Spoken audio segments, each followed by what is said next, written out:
ಸಹಸ್ರ ಚಂಡಿಕಾ ಮಹಾಯಾಗ ಶುರುವಾದಾಗಿಂದನೂ ನೀವಿಲ್ಲೇ ಇದ್ದೀರಾ.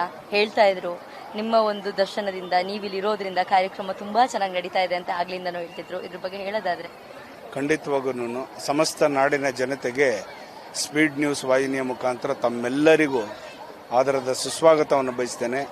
ಬಂಧುಗಳೇ, ಇಂಥ ಒಂದು ಅದ್ದೂರಿಯಾದ ಕಾರ್ಯಕ್ರಮ ನಾನೆಂದೂ ನೋಡಿರೋಕ್ಕೆ ಸಾಧ್ಯನೇ ಇಲ್ಲ. ಯಾಕಂದರೆ ನಾವು ಯಾಗಗಳು ಮಾಡಿದ್ದೀವಿ, ದುರ್ಗಾ ಪಾರಾಯಣ, ದುರ್ಗಾಶತಿ, ಸಪ್ತಸತಿ ಮತ್ತು ಎಲ್ಲವನ್ನೂ ಮಾಡಿದ್ದೀವಿ ಯಾಗಗಳನ್ನು.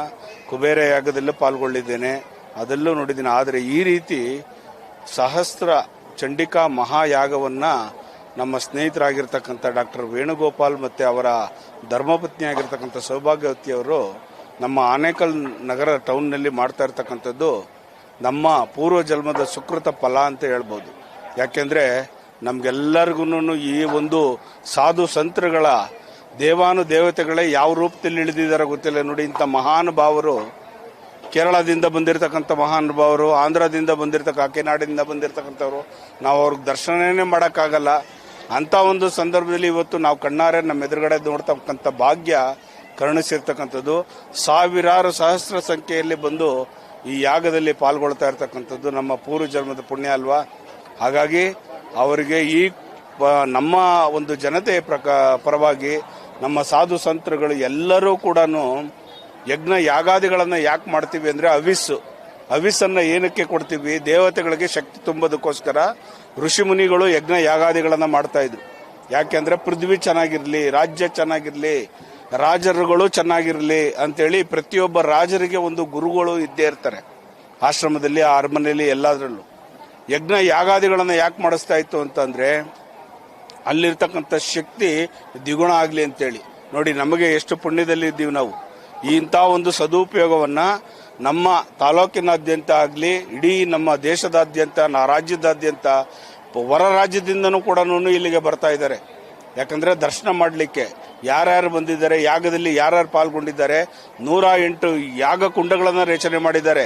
ಅದರಲ್ಲಿ ವಿಶೇಷವಾಗಿ 5 ಕುಂಡಗಳು ಬಂದು ನನ್ನ ತಾಯಿ ಜಗನ್ಮಾತೆಯ ಸ್ವರೂಪಿಣಿಯಾಗಿರ್ತಕ್ಕಂಥ ಕಾಮಾಖ್ಯ ಯೋನಿ ಕುಂಡವನ್ನ ರಚನೆ ಮಾಡಿರ್ತಕ್ಕಂಥದ್ದು. ಇಲ್ಲಿ ಕಾಮಾಖ್ಯ ಅಂದ್ರೆ ಏನು ತಮಾಷೆನ? ಸೃಷ್ಟಿಯ ಮೂಲನೇ ಕಾಮಾಖ್ಯ. ಆ ಯೋನಿ ಕುಂಡವನ್ನ ರಚನೆ ಮಾಡಿರ್ತಕ್ಕಂಥದ್ದು ಭಗವಂತ ಅವರಿಗೆ ಜ್ಞಾನೋದಯ ಕೊಟ್ಟಿರ್ತಕ್ಕಂಥದ್ದು. ಈ ಸಂದರ್ಭದಲ್ಲಿ ನಾನು ಹೇಳಕ್ ಇಷ್ಟಪಡೋದು, ಹೆಣ್ಣು ಮಕ್ಕಳಲ್ಲಿ ಯಾರ್ಯಾರು ಪೀರಿಯಡ್ಸ್ ಪ್ರಾಬ್ಲಮ್ ಇದೆ, ಸಂತಾನ ವಿಳಂಬ ಆಗ್ತಕ್ಕಂಥದ್ದು, ಗರ್ಭಕ್ಕೆ ಸಂಬಂಧಪಟ್ಟಂಗೆ ಯಾರ್ಯಾರು ಬಳಲುತ್ತಾ ಇದ್ದೀರಿ, ದಯವಿಟ್ಟು ಇಂಥ ಒಂದು ಯಾಗಕ್ಕೆ ಬಂದು ಅದು ಸದುಪಯೋಗಪಡಿಸ್ಕೊಳ್ಳಿ, ನೀವು ಉಪಯೋಗ ಪಡಿಸ್ಕೊಳ್ಳಿ.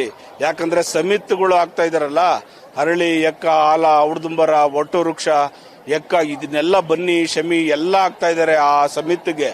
ಆ ಸಮಿತಿಯಲ್ಲಿ ಬರ್ತಕ್ಕಂಥ ಅವಿಸ್ ಅಂದ್ರೆ ಸಂಸ್ಕೃತದಲ್ಲಿ, ನಾವು ಕನ್ನಡದಲ್ಲಿ ರೂಢಿಯಲ್ಲಿ ಮಾತಾಡೋದು ಹೊಗೆ, ಆದ್ರೆ ಸಂಸ್ಕೃತದಲ್ಲಿ ಹೇಳೋದಾದ್ರೆ ಅವಿಸ್ಸು. ಆ ಅವಿಸ್ಸನ್ನು ನಾವು ದೇಹಕ್ಕೆ ತಗೊಂಡಾಗ ನಮ್ಮಲ್ಲಿರ್ತಕ್ಕಂಥ ದುಷ್ಟಶಕ್ತಿಗಳೆಲ್ಲ ಹೋಗಿ ನಮಗೆ ಒಳ್ಳೆಯದು, ನೆಗೆಟಿವ್ ಥಾಟ್ಸ್ ಎಲ್ಲ ಹೋಗಿ, ಋಣಾತ್ಮಕವಾಗಿರ್ತಕ್ಕಂಥ ಶಕ್ತಿ ಎಲ್ಲ ಕಳೆದೋಗಿ ಧನಾತ್ಮಕವಾಗಿರ್ತಕ್ಕಂಥ ಶಕ್ತಿ ನಮಗೆ ಬರ್ತಕ್ಕಂಥದ್ದು. ಅಂತ ಒಂದು ಮಹತ್ ಕಾರ್ಯ ಈ ನಮ್ಮ ಸೋದರ ಆಗಿರ್ತಕ್ಕಂಥ ವೇಣುಗೋಪಾಲ್ ಸರ್ ಮತ್ತೆ ಅವರ ಧರ್ಮಪತ್ನಿಯಾಗಿರ್ತಕ್ಕಂಥ ಸೌಭಾಗ್ಯವತಿಯವರು ನಡೆಸ್ಕೊಡ್ತಾ ಇರ್ತಕ್ಕಂಥ ಕಾರ್ಯಕ್ರಮ. ಹಾಗಾಗಿ ದಯವಿಟ್ಟು ನಾನು ಮಹಾ ಜನತೆಯಲ್ಲಿ ಪ್ರಾರ್ಥನೆ ಮಾಡ್ತೀನಿ, ನಮ್ಮ ವಾಹಿನಿಯ ಮುಖಾಂತರ ನೀವೆಲ್ಲರೂ ಬಂದು ಇನ್ನೂ 2 ದಿನಗಳ ಕಾಲ, ನಾಳೆ ನಾಡಿದ್ದು 2 ದಿನಗಳೂ ಕಾಲ ಇರುತ್ತೆ. ಅನ್ನದಾಸೋಹ ನಿರಂತರವಾಗಿ ನಡೀತಾ ಇದೆ. ಸಾಧು ಸತ್ಪುರುಷರುಗಳೆಲ್ಲ ಬರ್ತಾ ಇದ್ದಾರೆ. ಕಣ್ಣಿಂದ ನೋಡಬೇಕು ನಾವು.